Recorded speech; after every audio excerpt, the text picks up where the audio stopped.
Radio FM 99. Kultūra čia ir dabar. Afiša.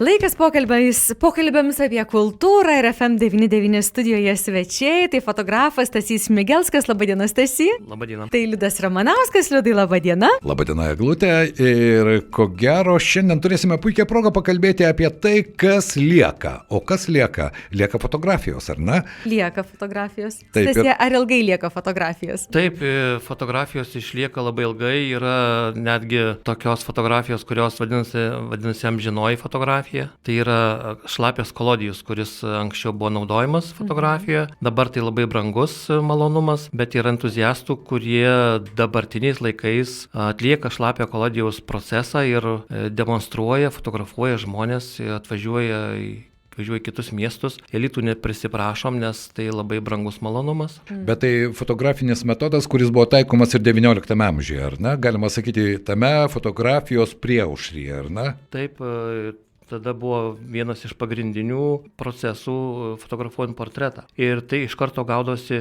ne negatyvas, bet pozityvas. Te perkeltinė prasme ar tiesioginė? Tiesioginė fotografijos. Ne negatyvas, o pozityvas. Pozityvas, taip. Bet čia visom prasmėm galime tą įvertinti, ar ne? Galima, bet tuo reikia pasidžiaugti, kad tas procesas dar vyksta ir šiais laikais, nes ten yra vis tik tam tikros technologijos ir tam tikra chemija, kurią reikia turėti, kurios reikia... Ir ten sidabro nemažai yra. Ir ten yra grynas sidabras. Gal net auksą būtų galima rasti. O jeigu ne tik portretus, pavyzdžiui, miesto vaizdus, tokia technologija, galima fotografuoti ar jau netinkama? Galima fotografuoti, tik tais šiam procese reikalinga, tam tikra momente reikalinga tamsa. Tam procese reikalingas momentas, kaip reikalinga tamsa. Tai aišku, fotografai yra labai išmanus, išradingi, jie tą tamsą susikuria, tam tikros dėžės yra, kur tą procesą atlieka tamsoje, bet fotografuoja tikrai peizažus ir dabar netgi šiais laikais. Bet Stasys, sutik, kad netgi pamatė XIX amžiaus pabaigos, ypatingai antros pusės, tai daugiau gal buvo Lenkų fotografai, kurie atvažiuodavo į tą patį Vilnių, ar ne? Ir dabar tu pažvelgęs į tas fotografijas, matai, kad visa tai po daugiau kaip 150 metų beveik jos išties išlaiko ir jos lieka. Nežinau, esi fotografas ir puikiai žinai, pavyzdžiui, kiek mūsų kraštas, Dzūkijos kraštas atsispindi fotografijose, ar ne? 19 amžius, 20 amžiaus pradžia yra tokių? Tai daugumoje, kiek esu matęs fotografijų, yra Lietuvos fotografija, yra puslapis, yra archyvinis. Tai ten labai daug galima pamatyti fotografijų ir manau, kas ten daug kas žino, daug kas ten ieško fotografijų iš savo miestų, miestelių, galbūt kaimų. Dauguma fotografijų, turbūt, kadangi buvo vis tiek brangus pakankamai malonumas, tai fotografuodavo, tarkim, kažkokio geležinkelio statybas, ar ten kažkokių, tarkim, garbingų ponų atvažiavimus į tam tikrą miestą, bet tikrai norint susirasti, galima, tikrai ir apie Alytų yra labai daug fotografijų. Kai kurie fotografai traktuojami kaip nežinomi, bet kiek suvokti galima, kad dauguma atvažiuodavo kaip fotožurnalistai iš kitų miestų. Kodėl mes kalbame apie tą išlikimą? Nes fotografijų konkursas Alytus mano miestas. Stasy, esi iniciatorius ir štai gyvename 21 amžiuje ir Tūlas mūsų klausytojas gali pasakyti, ką jūs čia kalbate apie šlapias fotografijas.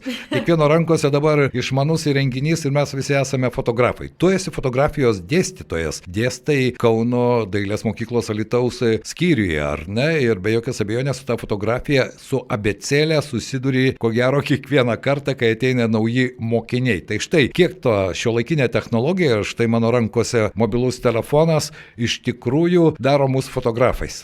Mes leidžiame fotografuoti telefonais, bet pirmiausia, kad susivokti, kas yra fotografija, kas yra kompozicija, kas yra šviesa, mes pradedame nuo modulio analoginės fotografijos. Tai Lietuvoje tai nėra labai stipriai tas privaloma, bet kiek esu girdėjęs, tarkim, Anglijos ar kažkokios užsienio, tarkim, fotografijos mokyklos, tendencijos ten tokios, kad pirmus metus visi fotografai besimokantys fotografuoja tik tais analoginiais fotoaparatais su juostelėmis, objektyvai tik tais vadinami 50-tukai arba taip fiksais vadinami profesionalų ir jie visus metus fotografuoja su juostelėmis, ten jie mokosi kompozicijos, mokosi pamatyti šviesą, jie spausdina daug fotografijų, tai kiek mes irgi pagal modulio galimybės mes irgi stengiamės Kauno taikomosios dailės mokyklos ir Alytaus filiale rodyti,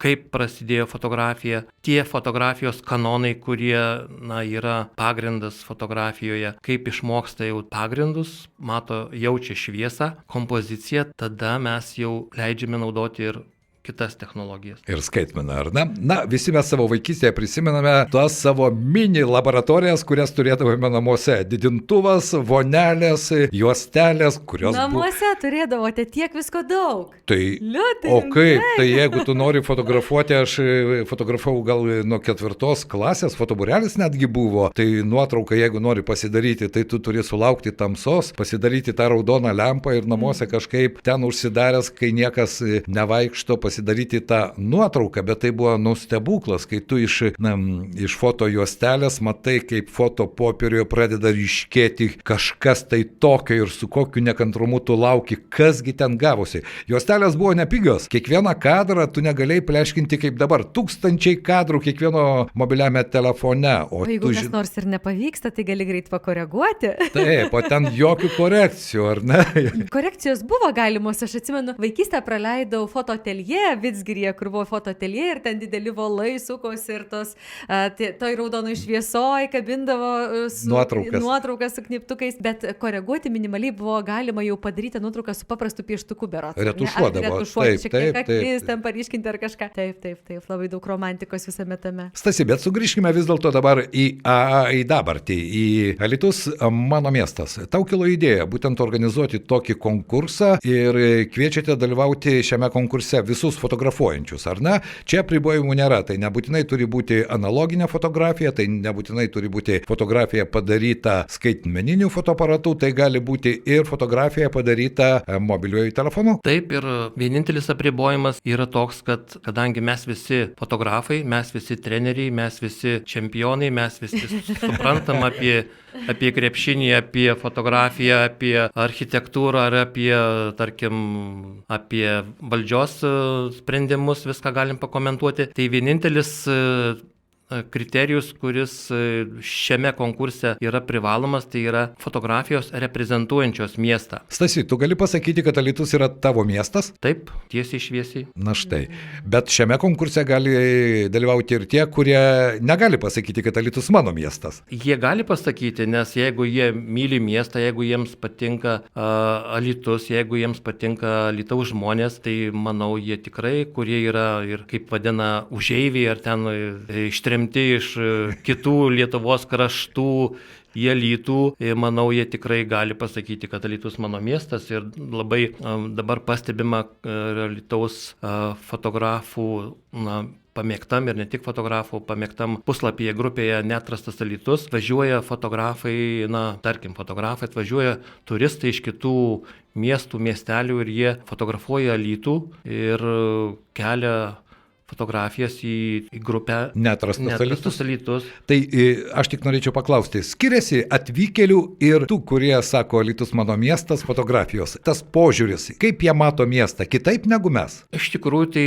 mato kiekvienas kitaip. Ir kažkuriais laikais vykdavo Alytuje daugiau įvairių plenerų, į kuriuos kviesdavo fotografus iš kitų miestų, iš kitų valstybių. Ir vien tik dėl to, kad jie pamatytų miestą kitaip. Ne taip, kaip mes kiekvieną dieną. Ne vieną tokį plenerą esi organizavęs. Daugiau gal buvo organizuota Alytaus miesto savivaldybės kultūros skyriaus tie plenerai, bet tikrai mes buvom patys fotografai vietiniai sužavėti jų matymų, nes mes kiekvieną dieną matom tą patį piliakalnį, mes kiekvieną dieną matom, tarkim, Alytaus išlikusias senasias gatveles, kurios yra išlikę per stebuklą keli seniai pastatai ir mes patys žavimės tais darbais ir mums tenka kažkiek pasitemti, žiūrint jų darbus. Taip, akis priprantam. Dažnai sakome, kad tai, kas po nosimi, ne visada pastebi, arba tai, ką matai kiekvieną dieną, jau nekelia tam tikrų emocijų. Aš prisimenu ir mūsų studijoje atvykėliai fotografai dalindavosi savo įspūdžiais, kaip jie mato tą miestą. Tai aš tikiuosi, kad Alytus mano miestas, šis fotografijų konkursas iš tikrųjų kiekvieną iš mūsų galbūt šiek tiek paskatins į miestą pažvelgti kiek kitaip, ne vien tik tai aukščiausią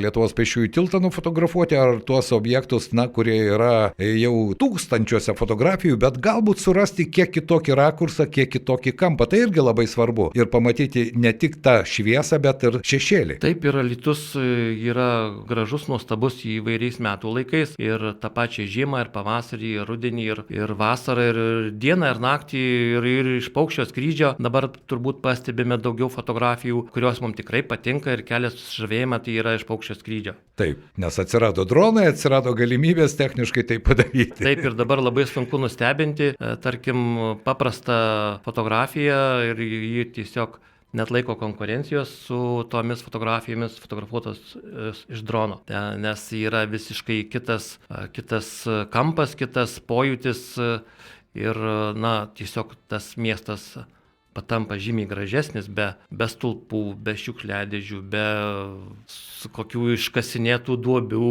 ar Alytus rūke, ar Alytus iš aukštesnio taško. Alytus naktį ypatingai labai gražus, gal pastebėjot. Taigi, konkurencija dabar sustiprėjo tikrai fotografams, kurie neturi galimybės atsiplėšti nuo žemės, tai jaučia didelę konkurenciją. Bet visada fotografijoje yra žmogus. Mano nuomonė, tai irgi labai svarbu, mes galime fotografuoti. Beje, Alytus mano miestas, tai nereiškia, jog konkurse tik tai mūsų miesto architektūra. Čia ir žmonės, ir iš esmės nėra tokio žanrinio ar stilistinio apribojimo. Tikrai yra plati tema, todėl kad vis dėlto miestai ir yra apie žmonės, ne apie architektūrą, nes jeigu būtume sugalvoję skelbti, tarkim, gražiausias miesto pastatas, tai būtų galbūt apie architektūrą daugiau konkursas, bet tema todėl plati, kad joje tilptų ir mūsų žmonės, kurie gyvena, dirba, eina į darbą, eina pasivaikščioti ir jie džiaugiasi, mėgaujasi laisvalaikiu. Stasy, kur galima siųsti nuotraukas ir iki kada galima tai padaryti? Fotografijas kviečiame siųsti elektroniniu paštu retrovizija@gmail.com.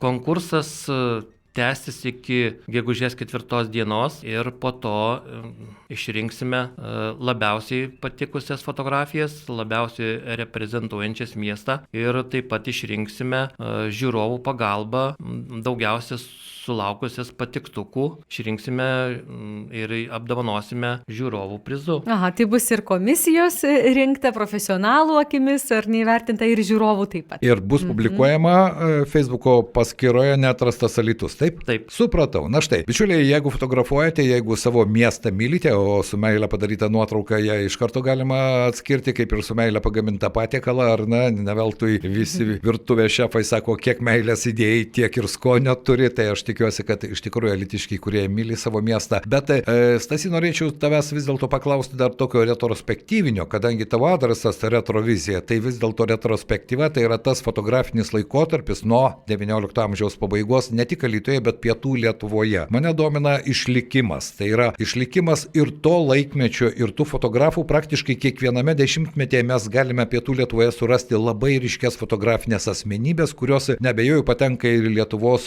fotoklasiką, ar ne? Ir po 50-100 metų žmonės atsivers jų darytas nuotraukas viename ar kitame albume. Ir mūsų mieste, ir visoje pietų Lietuvoje tokių asmenybių buvo ne viena. Bet kaip visą tai išsaugoti, kaip visą tai palikti ir ateinančioms kartoms? Tai kaip turbūt visi pastebėjome ir žinome, kad fotografijos ir fotografų dirbusių arba dirbančių mieste ar Alytaus rajone ar pietų Lietuvoje fotografijų yra labai daug ir jos yra nusėdę arba kažkur yra jos virtę albumais arba galbūt yra kažkurių įstaigų bibliotekų ar muziejų archyvuose, bet alytiškiai, jau turbūt girdėjo keletą metų, mes Alytaus fotografai, Alytaus fotografų klubas turime idėją įkurti Alytuje oficialų Alytaus fotografijos muziejų. Tai tas muziejus jau pradmenys yra Kauno taikomosios dailės mokykloje.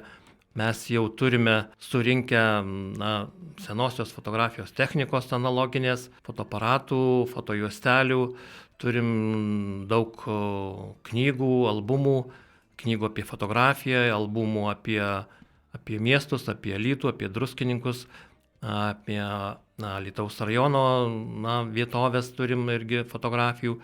Taigi taip pat kviečiame prisijungti ir jeigu turite nereikalingą fotoaparatą analoginį, ar turite iš savo senelio laikų. Taip, kažkur iš palėpės galbūt nereikalinga, kažkur tai gal kažkas dulka pas jūs palėpėje ar lentynose, tai tikrai laukiame, atneškite į Kauno taikomosios dailės mokyklos Alytaus filialą. Ten turime mini muziejų, kuriame tikrai mes mielai priglausime jūsų atneštą fotoaparatą. Ir tikrai turime knygų daug ir ne tik tais iš Alytaus esame gavę ir knygų ir įvairios fotografinės technikos. Tai atveža žmonės iš kitų Lietuvos miestų, atveža keletą lagaminų, kur mes juos atidarę, atvėrę, randame ten įvairių vertybių, kurios kažkada, kad tarkim ir tau pačiam Liudai turbūt irgi primintų vaikystės laikus, kada mes visi buvome fotografai, fotografavome su fotojuostelėmis ir dalinomės tomis nuotraukomis su draugais. Ir kiekvienas turbūt galbūt dabar giminėje turi fotografą, nes žmonija yra daugiau yra vizualai ir tas vizualus pasaulio pajautimas yra mums įgimtas. Sutinku, kad mes pasaulį matome akimi, bet vis dėlto aš norėčiau pasakyti, kad tas vizualus triukšmas, kurio dabar yra tiek daug su šiuolaikinėmis technologijomis, čia ir socialinės medijos ir begalė dalykų. Ir tam tikrą prasme, tai būkina mūsų vaizduotę. Mes tiesiog kaip kempinė sugerime tuos slenkančius vaizdus ir nesustojame ir nematome to šviesos ir šešėlio žaismo. Ir todėl aš neprisimenu, prieš keletą metų aš buvau Paryžiuje. Ten teko pamatyti labai žymaus vokiečių fotografo, kuris fotografavo rytų Vokietiją maždaug nuo 80 kažkurių 3-4 iki sienos griūties. Ir aišku, tai dideli lakštai, parodiniai lakštai, bet kiek tu ten pamatai istorijos, žmogaus gyvenimo istorijos ir tos fotografijos juodai baltos, bet jos tiek daug juose yra tų gyvenimo spalvų, kad aš tik dar kartą įsitikinau, kad tikra fotografija ji vis dėlto yra meno kūrinys. Ir tikrą fotografiją gali padaryti žmogus, kuris puikiai išmano šviesotamsos žaismą, kuris puikiai išmano kompoziciją, kuris puikiai išmano žmogaus psichologiją ir tada tu matai tą meno kūrinį. Taip, tu visiškai teisus, Liudai, ką mes matome telefonų ekranuose, matome tik tais patį faktą, kad yra nufotografuota kažkas, tarkim, Alytaus senamiestis, ar ten kažkoks peizažas, ar tarkim, kad ir portretas žmogaus, bet tikrai, jeigu norite pamatyti fotografijas visų savo grožių, reikia lankyti parodas, reikia stebėti, kas vyksta fotografinėme gyvenime. Ir tarp kitko, čia nežinau, gal ne į temą, bet šį savaitgalį draugai pakvietė į Kauną, kur vyko kino teatre Antano Ingelevičiaus, reiškia, filmo pristatymas. Taip. Tai tikrai tas žmogus, kuris tyliai fotografavo medinį Kauną ir jis, tarkim, buvo toks lyg ir užmirštas fotografas, nusėdęs archyvuose, jo fotografijos negatyvai buvo nusėdę archyvuose ir dėka filmo režisieriaus sumanytojo jis išėjo į viešumą ir dabar visi dabar galime pasidžiaugti tuo dingusiu Kaunu.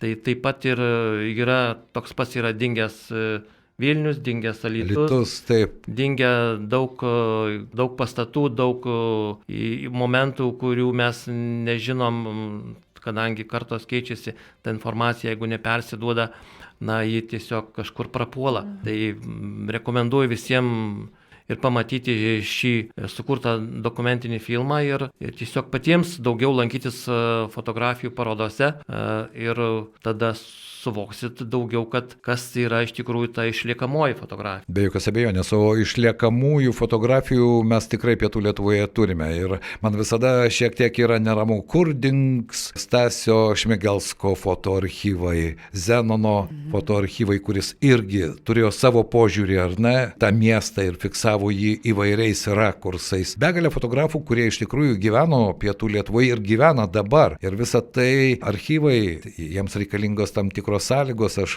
žinau, kad ir žymus Lietuvos metrai taip pat, kai kurie kūrė savo fotogalerijas ir savo fotoarchyvus, ir tokių atvejų yra. Bet visa tai istorija. Ir jeigu mes kalbame apie mano miestą, kurį aš myliu, tai be jokios abejonės žinoti jo istoriją irgi verta. Ne vien tik tai per skrolinimą mobiliajame telefone, bet šiek tiek giliau. Sutinki su tuo? O fotografija čia gali būti labai puikus įrankis. Taip, ir kadangi, fotografija yra ne tik tai, ką mes nufotografuojame, bet fotografija yra ir šviesa, yra atmintis, yra mokslas, tarkim, yra menas, tai mes taip pat norime šią progą pakviesti žmonės, kurie domisi fotografija. Norime pakviesti gilinti savo žinias ir stoti į Kauno taikomosios dailės mokyklos Alytaus filialą studijuoti fotografiją.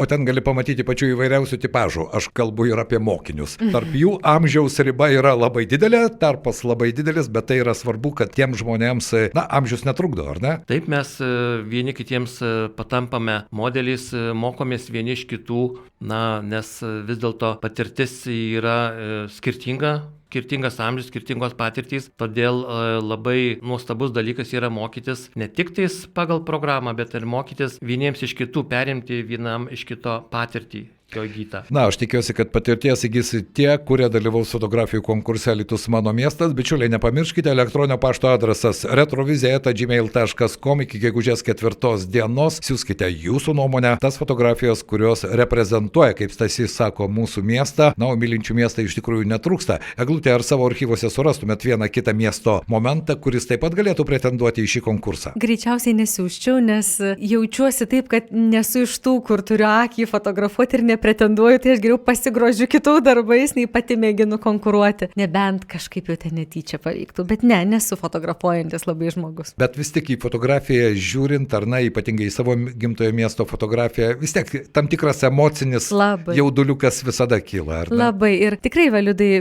sutiksite su manimi, ir kai mes buvom paskelbę Valentino dienos progą šiais metais, kad, sveikinsime ne miestą ir kalbėsime apie meilę žmogui, apie meilę miestui, sulaukėm tokių skirtingų nuotraukų, ir albumas tikrai labai didelis ir tikrai matosi, žmonės nori dalyvauti ir savo meilę išreiškia miestui būtent fotografuodami. Tai tikrai labai gražių buvo kadrų ir juos taip pat galim pamatyti mūsų interneto svetainėje, bet jau tikrai pavasarį keliausime į neatrastas Alytus puslapį, kur bus dalyviai šio konkurso Mano miestas. Taip, Alytus mano miestas. Taip? Taip, labai ačiū už galimybę pakalbėti apie šį konkursą ir tikrai laukime fotografų, mėgstančių fotografuoti ir kviečiame fotografuoti ne tik tai, ką jūs matote eidami, bet tiesiog pasistengti taip nufotografuoti laiko savo fotografijai. Taip ir taip nufotografuoti miestą, kad jis būtų atpažįstamas kito žmogaus, kuris nėra alytiškis, kuris gyvena kitame mieste, galbūt kitoje valstybėje, kad jis identifikuotų miestą pagal tam tikrus vaizdus jūsų fotografijos, kad tikrai tai yra Alytus. Mes tikrai turime ką parodyti. Alytus mano miestas. Fotografas Stasys Šmigelskas buvo mūsų studijos svečias. Stasy, ačiū tau už tai, kad suradai laiko, ir aš tikiuosi, kad galėsime pasidalinti tomis akimirkomis iš jūsų fotokonkurso. Ir nepamirškite, bičiuliai, užsukti į puslapį Neatrastas Alytus. Ten galima pamatyti labai įdomių nuotraukų. Kultūra čia ir dabar. Afiša.